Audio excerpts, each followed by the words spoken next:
तो बच्चों, जो फर्स्ट कोर्स हमारा लॉन्च हुआ था वो था मैथमेटिकल टूल्स और उस कोर्स को बच्चों ने बहुत पसंद किया। अब उसी सीरीज में मैं अगला जो कोर्स लेके आया हूँ आपके लिए वो है बेटा काइनेमैटिक्स। ये जो कोर्स है वो स्पेशली डिज़ाइन किया गया है उन बच्चों के लिए जो जेई और नीट 2027 के लिए प्रिपेयर कर रहे हैं। बेटे, इस कोर्स में हम लोग टॉपिक्स को बेसिक से लेकर के एडवांस तक कवर करेंगे। यानी कि जो क्वेश्चंस हैं बिल्कुल बेसिक से शुरू करेंगे और अच्छे लेवल के क्वेश्चंस पे हम लोग टॉपिक को एंड करेंगे। इस कोर्स के अंदर बेसिकली हम लोग दो चैप्टर्स कवर करने वाले हैं, motion in straight line and motion in plane. अब जो मोशन इन स्ट्रेट लाइन है उसमें आपको पता है हम लोग डिस्टेंस कवर करेंगे, डिस्प्लेसमेंट कवर करेंगे, वेलोसिटी, फिर एक्सेलरेशन, इक्वेशन ऑफ मोशन, है ना, एंड ग्राफ्स। ये सारे टॉपिक्स हम लोग इसके अंदर कवर करने वाले हैं। फिर मोशन इन प्लेन में हम लोग कवर करेंगे बेटा, क्या क्या कवर करने वाले हैं मोशन इन प्लेन में, हम लोग वेक्टर्स को कवर करेंगे। फिर वेक्टर्स के थ्रू हम लोग वापस से जितनी भी फिजिकल क्वांटिटी हैं उनको 2D में पढ़ेंगे, जैसे डिस्प्लेसमेंट, वेलोसिटी, एक्सेलरेशन, है ना, इनको वेक्टर वाइज पढ़ेंगे। फिर इक्वेशन ऑफ मोशन को हम लोग वेक्टर में कैसे यूज करना है वो सब देखेंगे। और 2D में बेसिकली एक बहुत इंपॉर्टेंट टॉपिक आता है प्रोजेक्टाइल एंड रिलेटिव मोशन, इनको भी हम लोग डिटेल में कवर करने वाले हैं। तो कोर्स जो है बेटा, कोर्स काफ़ी लेंदी होने वाला है। इसके वीडियोस जो है वो रेगुलर मैं अपलोड करता रहूँगा। आपको अगर इस कोर्स से बेनिफिट उठाना है तो आपको पूरी सीरीज़ को देखना पड़ेगा। और इस सीरीज़ को देखने से पहले आप मैथमेटिकल टूल्स का जो कोर्स है वो ज़रूर ज्वाइन करें, वो ज़रूर देखें। अगर आप मैथमेटिकल कोर्स के लेक्चर को नहीं देखेंगे, उन लेक्चर्स को नहीं देखेंगे तो फिर आपको जो इसमें मैथमेटिक्स यूज़ होगी वो अच्छे से समझ में नहीं आएगी, फिर वो कोर्स देखने का फ़ायदा नहीं होगा। तो मैथमेटिकल कोर्स जो है हमारा मैथमेटिकल टूल्स का, वो मैंने लिंक जो है वो डिस्क्रिप्शन में डाल दिया है। वो कोर्स आप पूरा देखें तभी लेक्चर नंबर 1 पे आ पाए। ये कोर्स देखने के बाद आप आसानी से जेई मेंस और नीट के क्वेश्चन को अच्छी तरीके से सॉल्व कर पाएंगे। जो एडवांस के लिए क्वेश्चंस होंगे वो मैं बेसिकली एडवांस हेडिंग के अंदर ही आपको एक सेक्शन बना करके एडवांस हेडिंग के अंदर ही उन क्वेश्चंस को डिस्कस करूंगा, ताकि ये क्लियरली मेंशन हो पाए कि एडवांस लेवल के क्वेश्चन कौन से हैं और किस लेवल पे हमें तैयारी करनी है। तो आई होप ये सीरीज़ आपको पसंद आएगी। आई होप आप इस सीरीज़ को पूरा देखेंगे। अगर आपने चैनल को सब्सक्राइब नहीं किया है तो चैनल को सब्सक्राइब कर लें, ताकि आने वाले जो लेक्चर्स हैं उनकी नोटिफिकेशंस आपको आसानी से मिल जाए और आप इस सीरीज़ को पूरा देख पाए। बेटे, आप मेरे साथ कमेंट सेक्शन में जो है कमेंट करके मेरे साथ कनेक्टेड रह सकते हैं। इसके अलावा आप मेरी जो टेलीग्राम चैनल है उस टेलीग्राम चैनल पर आप कनेक्ट जब होंगे, जिसका जो लिंक है वो डिस्क्रिप्शन में है, तो उससे आपको इस टॉपिक के सारे free notes as a PDF आपको वहाँ पे मिल जाएंगे, ताकि आप उन पीडीएफ के थ्रू रिवीजन भी आसानी से कर पाए। ठीक है? तो ये पूरी सीरीज जो है इसको करने में हम लोगों को टाइम लगेगा। पूरी सीरीज का मतलब क्या है, जैसे काइनेमेटिक्स है, फिर लॉज ऑफ मोशन है, तो पूरे 11th के जो टॉपिक्स हैं, फिर पूरे 12th के टॉपिक्स की भी मैं सीरीज लेके आने वाला हूँ, है ना। तो वो हम लोगों को करने में टाइम लगेगा। साथ साथ आप धीरे धीरे करते रहिए, मैं ये पूरा टॉपिक और पूरा सिलेबस आपको कवर कराऊंगा। ठीक है? तो चलिए आज का लेक्चर स्टार्ट करते हैं और देखते हैं उस लेक्चर में हम लोगों को क्या पढ़ना है।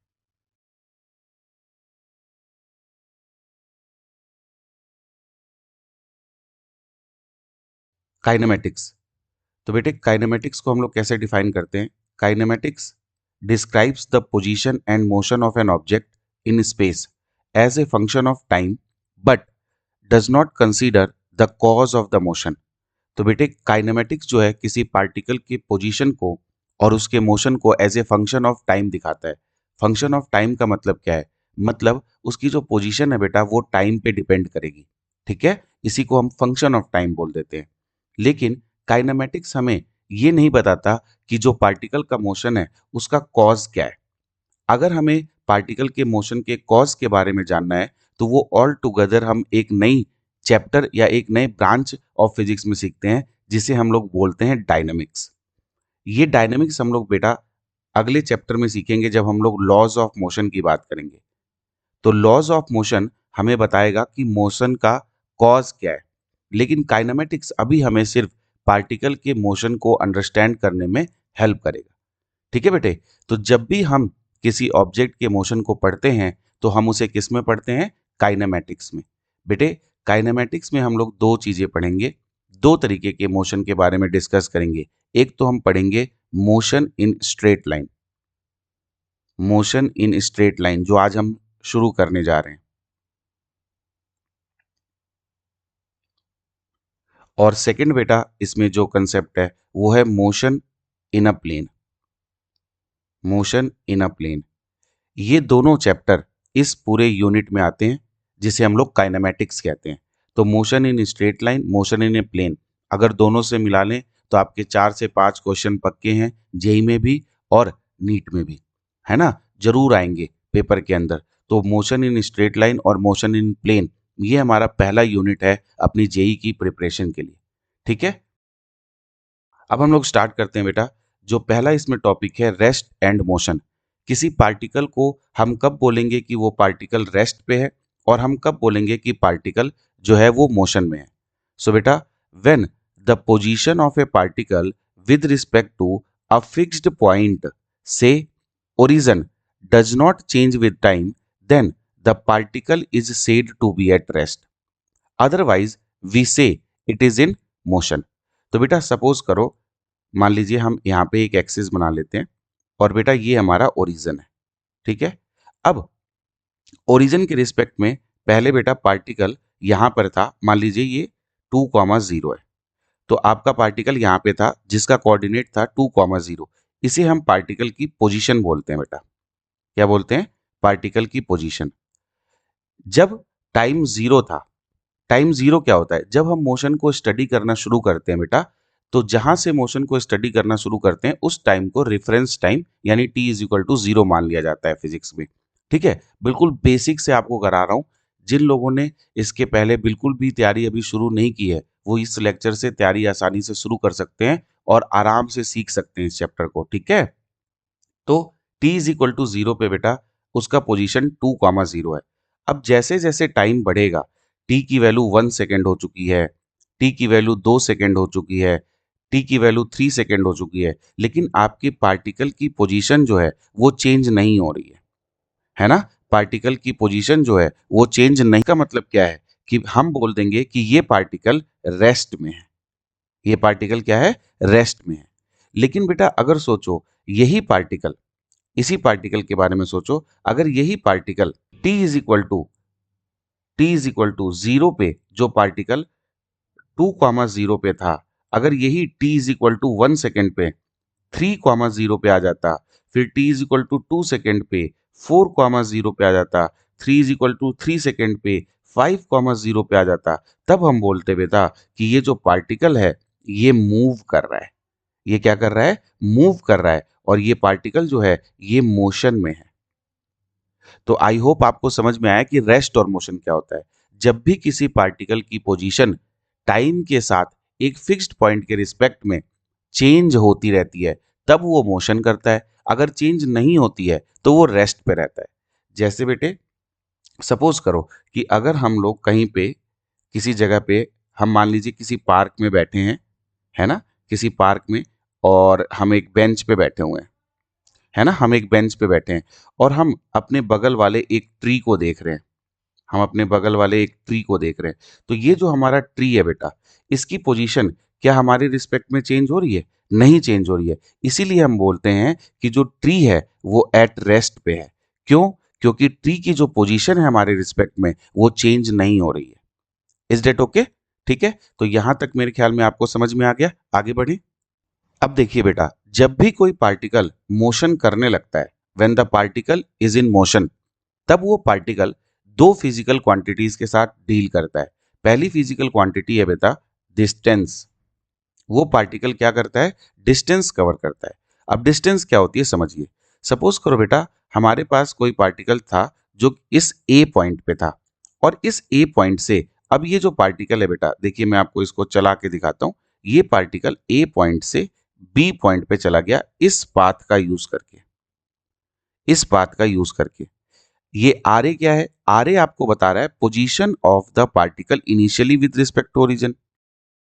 और आरबी आपको बता रहा है position of the particle finally, कि मतलब वो फाइनली बी पर है। तो बेटे अब इस पार्टिकल के लिए हम डिस्टेंस को कैसे डिफाइन करेंगे? तो बेटे हम डिस्टेंस को डिफाइन करते हैं, it is the total length of the path covered by A particle during its entire journey.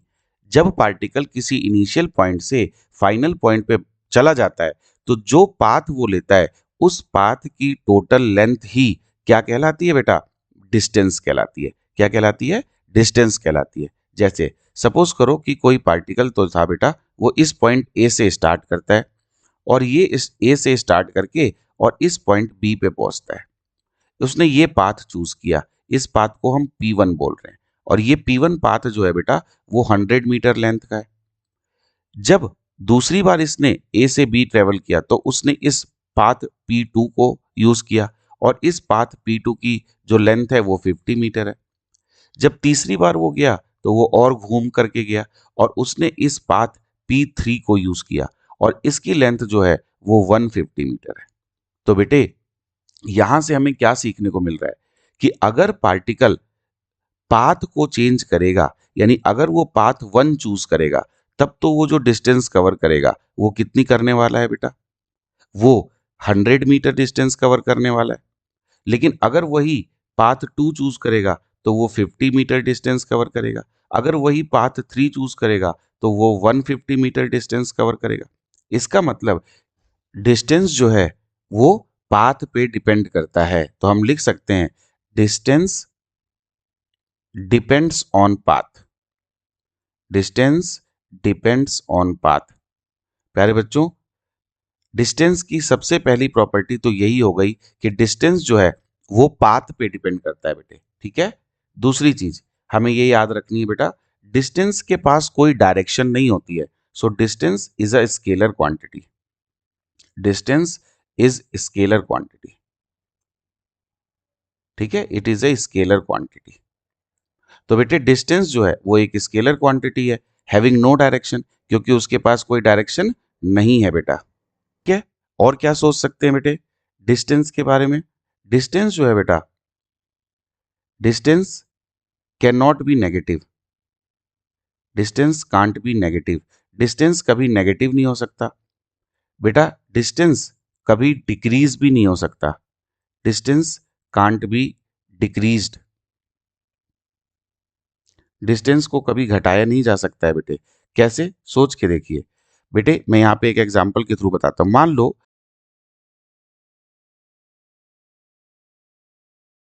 कि कोई अपने घर पर है, होम को पॉइंट ए बोल देते हैं, और कोई बी पॉइंट पे जा रहा है जिसे हम मार्केट बोल देते हैं। अब कोई पार्टिकल गया और मार्केट तक पहुंचा किसी रास्ते से, 50 मीटर चल के गया, तो उसकी डिस्टेंस कितनी होगी? 50 मीटर। अब मान लो अगर वो इसी रास्ते से अगर वो इसी रास्ते से वापिस अपने घर आ जाए, तो क्या हम ये बोल देंगे कि उसने कोई डिस्टेंस कवर नहीं करी है? नहीं बोलेंगे। और मान लो अगर वो मार्केट में ही रुक जाए, तब डिस्टेंस कितनी ट्रेवल होगी? 50 मीटर। अगर वापिस रिटर्न आ जाता है तो डिस्टेंस कितनी होगी? 100 मीटर। क्या किसी भी तरीके से हम डिस्टेंस को, जो उसने पहले चली है 50 मीटर, उसको घटा पाएंगे? घटा नहीं पाएंगे। इसलिए distance can not be decrease. तो बेटे सबसे इंपॉर्टेंट चीज ये है कि distance is a path dependent function. ये पाथ पे डिपेंड करता है। Distance is a scalar quantity, इसकी कोई डायरेक्शन नहीं होती। Distance can not be negative, distance कभी नेगेटिव नहीं हो सकता। And distance can not be decrease, distance को कभी घटाया नहीं जा सकता है। इन प्रॉपर्टीज को याद रखना है। इन प्रॉपर्टीज से सीधे ग्राफ के क्वेश्चंस बनते हैं। मैं आने वाले टाइम में आपको जब ग्राफ पढ़ाऊंगा तो इन प्रॉपर्टीज का यूज करके दिखाऊंगा कि ये क्वेश्चन कैसे बनेंगे। ठीक है। अब हम बेटा दूसरी फिजिकल क्वांटिटी की बात करते हैं जिसका नाम है डिस्प्लेसमेंट। बेटे डिस्प्लेसमेंट क्या होता है? It is the shortest path between the initial and final point of the journey. है ना बेटे? अब आप सपोज करो, हम पिछले वाले एग्जाम्पल को जरा देखें। पिछला वाला जो एग्जाम्पल था बेटा, ये वाला एग्जाम्पल है ना, इस एग्जाम्पल के ही थ्रू हम लोग जरा समझते हैं कि डिस्प्लेसमेंट क्या होता है ना। तो इस एग्जाम्पल को लेके चलते हैं और इसी के थ्रू समझते हैं। अब देखिए बेटा, अगर मैं डिस्प्लेसमेंट को समझूं तो डिस्प्लेसमेंट की डेफिनेशन तो मुझे समझ में आ गई है कि it is the shortest path between the initial point and final point of the journey. But अब इसको निकालेंगे कैसे? तो निकालने के लिए कह रहा है to find the displacement. Displacement find करने के लिए we draw a straight line from initial point to final point. हम इनिशियल पॉइंट से फाइनल पॉइंट के बीच में एक स्ट्रेट लाइन ड्रॉ करते हैं and then its length give us the displacement between the concerned point. तो बेटे हमारे पास जो एग्जाम्पल है उस एग्जाम्पल में हम ए से बी गए हैं। ए से बी जाने के लिए हमारे पास तीन रास्ते हैं, एक रास्ता P1, एक रास्ता P2 और एक रास्ता P3। अब अगर हम डिस्प्लेसमेंट की बात करें तो डिस्प्लेसमेंट के लिए हमें क्या करना है, ए पॉइंट से बी पॉइंट तक एक सीधी लाइन खींचनी है। वो लाइन तो यही है बेटा, पाथ 2 वाली। तो पाथ 2 वाला जो रास्ता है यही हमें डिस्प्लेसमेंट देने वाला है। तो अगर हम लोग बोलें कि डिस्प्लेसमेंट कितनी है पार्टिकल की, तो हम डिस्प्लेसमेंट को बेटा x से लिखते हैं और x का जो मैग्नीट्यूड हो जाएगा वो पाथ 2 की लेंथ के बराबर हो जाएगा 50 मीटर। क्यों? क्योंकि यही शॉर्टेस्ट पॉसिबल पाथ है दोनों पॉइंट के बीच में, शॉर्टेस्ट पाथ की लेंथ। इसका मतलब बेटा वेदर वेदर आप चूज करते हैं path 1, whether you choose path 1 और पाथ 2 और पाथ 3, आपकी डिस्प्लेसमेंट जो होगी वो बेटा ऑलवेज कितनी होगी, 50 मीटर। इसका मतलब क्या है? इसका मतलब आप किसी भी रास्ते से जाओ डिस्टेंस तो चेंज होगी, क्योंकि वो डिस्टेंस रास्ते के लेंथ पे डिपेंड कर रही है, जबकि डिस्प्लेसमेंट चेंज नहीं होगी, क्योंकि डिस्प्लेसमेंट हमेशा दोनों पॉइंट के बीच की स्ट्रेट लाइन का लेंथ होगा। ठीक है, इसको हम वेक्टर से भी पढ़ सकते हैं, बट क्योंकि अभी हमने वेक्टर डिस्कस नहीं किया है इसलिए मैं आपको लेंथ के थ्रू बता रहा हूं। ठीक है, अब देखिए इसका मतलब ये है बेटा कि जो हम डिस्प्लेसमेंट के बारे में जानते हैं वो पहली चीज तो यही हो गई कि displacement is independent of path taken. Displacement is independent of path, independent of path. Path पे डिपेंड नहीं करेगा, जबकि डिस्टेंस जो है वो पाथ पे डिपेंड कर रहा था। तो डिस्प्लेसमेंट किस पे डिपेंड करेगा? It only depends on the initial and final points. It only depends on initial and final point, initial point and final point. प्यारे बच्चों, जो डिस्प्लेसमेंट होती है उसकी डायरेक्शन भी होती है। Displacement has both magnitude and direction, has both magnitude as well as direction. इसके पास मैग्नीट्यूड भी होता है बेटा और इसके पास डायरेक्शन भी होती है। साथ में ही ये फॉलो करता है वेक्टर लॉज को, आगे हम लोग देखेंगे। फॉलो वेक्टर लॉज, क्योंकि ये वेक्टर लॉज को फॉलो करता है बेटा, so it is a vector quantity. तो इसका मतलब क्या है बेटा, डिस्प्लेसमेंट एक वेक्टर क्वांटिटी है ना। इसीलिए हम डिस्प्लेसमेंट को शो करते हैं बेटा एक्स वेक्टर से। तो एक्स वेक्टर जब हम लिखेंगे तो इसका मैग्नीट्यूड लिखेंगे और इसकी डायरेक्शन के लिए initial point to final point का एक वेक्टर ड्रॉ कर देंगे। Initial point to final point का एक वेक्टर ड्रॉ कर देंगे, है ना। आ रही है बात समझ में? तो डिस्प्लेसमेंट को दिखाने के लिए आपको मैग्नीट्यूड भी लिखना पड़ेगा और डायरेक्शन भी लिखनी पड़ेगी। तीसरी चीज बेटा, डिस्प्लेसमेंट जो होती है, displacement it can be positive, ये पॉजिटिव हो सकती है, नेगेटिव हो सकती है, जीरो हो सकती है, and it can be increased, इसको इंक्रीज किया जा सकता है। इट कैन बी डिक्रीज्ड, इसको डिक्रीज भी किया जा सकता है। इट कैन बी कांस्टेंट, ये कांस्टेंट भी रह सकती है टाइम के साथ, विद टाइम। ठीक है बेटा, टाइम के साथ इसको इंक्रीज भी किया जा सकता है, डिक्रीज भी किया जा सकता है, और टाइम के साथ ये कांस्टेंट भी रह सकती है प्यारे बच्चों। तो आपको ये ध्यान रखना है। डिस्प्लेसमेंट जो होती है बेटा ये बहुत ही इंपॉर्टेंट चीज है, हमें डिस्प्लेसमेंट को हल्के में नहीं लेना है। कई क्वेश्चन ऐसे होते हैं जो हमें लगते हैं इजी, बट डिस्प्लेसमेंट उनमें अहम रोल निभाती है। तो अब हम एग्जाम्पल के थ्रू समझते हैं कि डिस्टेंस और डिस्प्लेसमेंट कैसे फाइंड आउट करना है। तो चलिए बेटा हम एक बेसिक क्वेश्चन, एक सिंपल क्वेश्चन से शुरू करते हैं। पहला क्वेश्चन है, a man walk for 30 metre due east and then took a turn to walk 40 metre more due north, find the distance and displacement covered by him. तो बेटा सबसे पहले तो हम लोग इसमें east west north south decide कर लेते हैं। तो बेटा हम मान लेते हैं कि ये ईस्ट है और ये नॉर्थ है, ये हमारा वेस्ट है और ये साउथ है। तो बच्चों अब क्वेश्चन के हिसाब से अगर हम लोग देखें तो पहले मैन किधर चल रहा है, 30 मीटर ड्यू ईस्ट। तो वो ओरिजिन से स्टार्ट करता है मान लीजिए, और 30 मीटर बेटा वो ईस्ट में चला, तो मान लेते हैं ये 30 मीटर हो गया।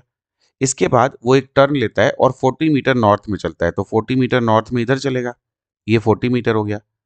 अब आप डिसाइड करो इनिशियल पॉइंट कौन सा है बेटा, इनिशियल पॉइंट ये है ओरिजिन, और फाइनल पॉइंट कौन सा है, फाइनल पॉइंट ये है बेटा, इसको बी बोल देते हैं, ये फाइनल पॉइंट हो गया हमारा।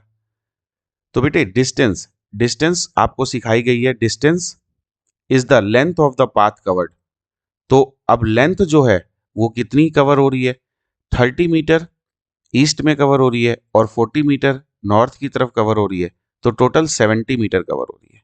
एसआई यूनिट ऑब्वियसली मीटर है, ठीक है। मैंने डिस्टेंस और डिस्प्लेसमेंट की एसआई यूनिट बताई नहीं है, बट मीटर है ऑब्वियसली, आपको पता ही है, आपने 9th में भी पढ़ा है इसको। दूसरा डिस्प्लेसमेंट।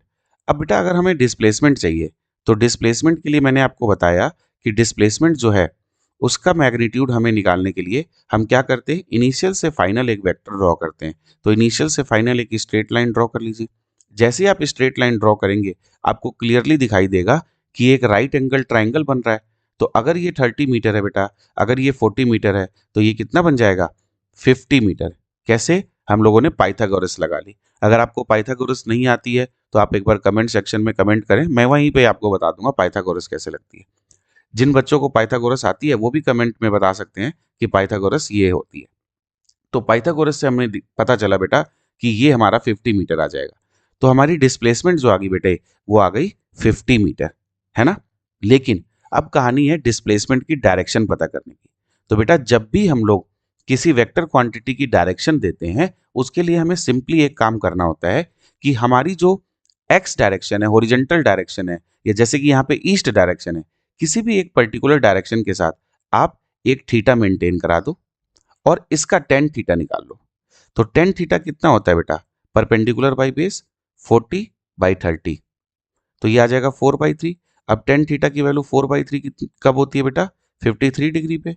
तो हम लोग ये बोल देंगे कि ये जो डिस्प्लेसमेंट है, इस डिस्प्लेसमेंट के वेक्टर के लिए पहले इसका मैग्नीट्यूड लिखेंगे 50 मीटर, और फिर डायरेक्शन लिखेंगे। डायरेक्शन के लिए हम लोग लिखेंगे बेटा 53 degree from east to north, या due to north, 53 degree from east due to north. तो ईस्ट से नॉर्थ की तरफ 53 डिग्री हम लोग इसका आंसर बता सकते हैं, ठीक है। तो इस तरीके से हम डिस्टेंस और डिस्प्लेसमेंट आसानी से निकाल सकते हैं। अगला क्वेश्चन अब मैं आपको देने जा रहा हूं, वीडियो को पॉज करना और पहले खुद ट्राई करने की कोशिश करना, फिर मैं बताऊंगा।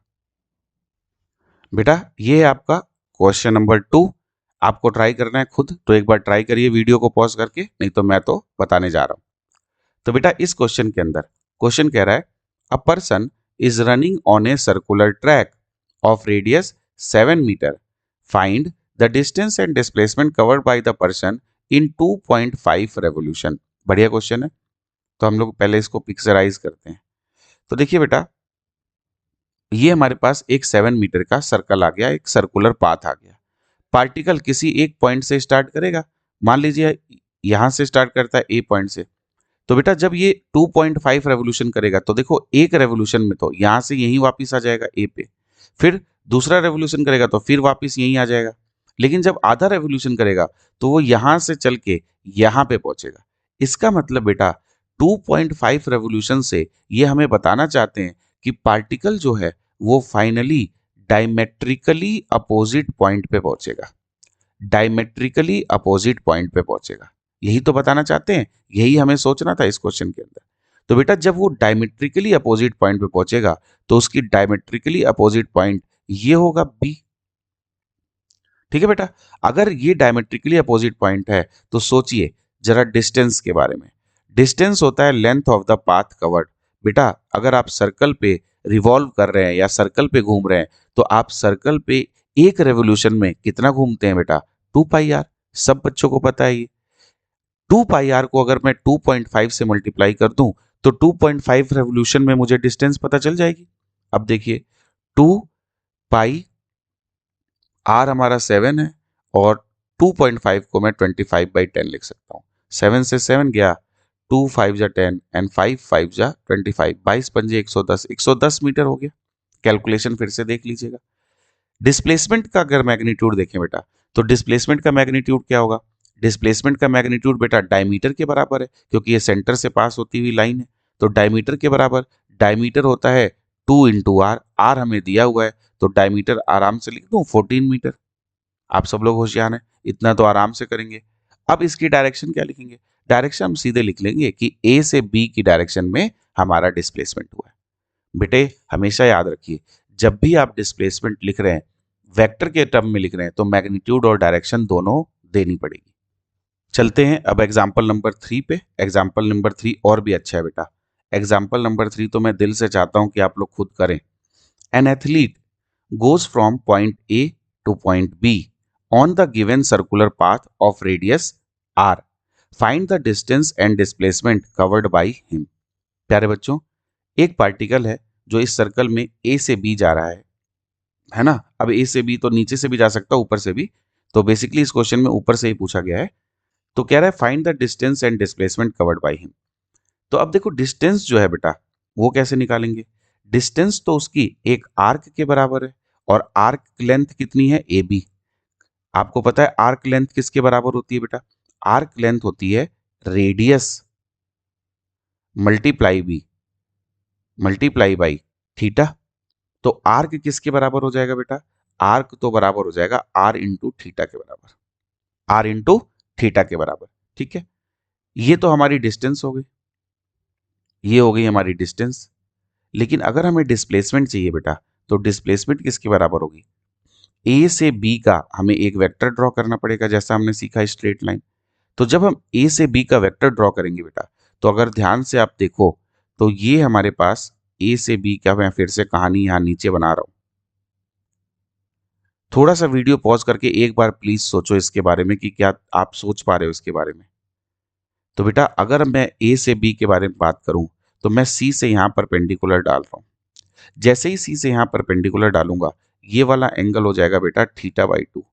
अगर ये θ/2 है, तो ये रेडियस हाइपोटेन्यूस की तरह काम करेगी, और अगर ये हाइपोटेन्यूस की तरह काम करेगी, तो क्या मैं इस लेंथ ओ ए, इस लेंथ को लिख सकता हूं बेटे आर साइन θ/2? लिख सकता हूं या नहीं लिख सकता हूं ज्योमेट्री से? देखिए ट्रिग्नोमेट्री पूरी यूज होने वाली है। Mathematics is the language of physics. If you are not able to handle mathematics, you will not be able to handle physics at all बेटा, है ना? तो मैथमेटिक्स से प्यार करना जरूरी है फिजिक्स से प्यार करने के लिए, है ना?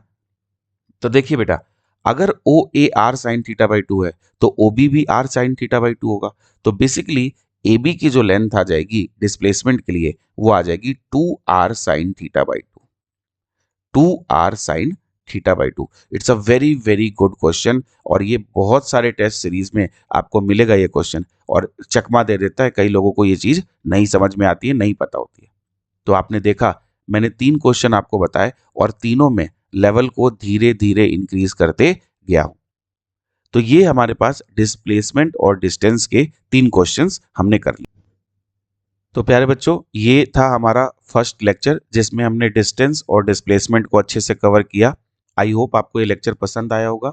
इसके नोट्स आपको मेरे टेलीग्राम चैनल पे मिल जाएंगे। टेलीग्राम चैनल का लिंक डिस्क्रिप्शन बॉक्स में है, उस चैनल को ज्वाइन करिए, ठीक है? और वहाँ से आपको इसके फ्री PDF नोट्स भी मिल जाएंगे।